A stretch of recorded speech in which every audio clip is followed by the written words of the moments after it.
আমের চাটনি করব বলে এরকম সাইজের আম কেটে নিয়েছি। আমটা আটি হয়ে গেছে কিন্তু এটা আমি ফেলিনি, এটাতে বেশি ভালো লাগে এরকম করে চাটনিটা খেতে। আর তার জন্য নিয়ে নিয়েছি এখানে আমি আখের গুড়, ফোড়নের জন্য নিয়ে নিয়েছি শুকনো লঙ্কা আর সর্ষে।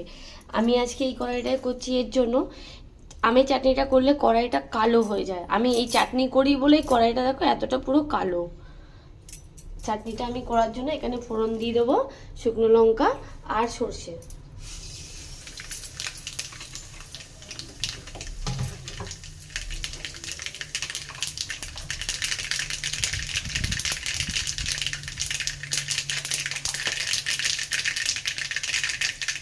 এখানে দিয়ে দেবো একটু জিরের গুঁড়ো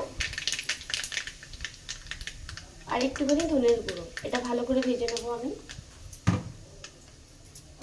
এটা ভাজাটা হয়ে গেছে, আমি এর মধ্যে দিয়ে দেবো আমগুলো।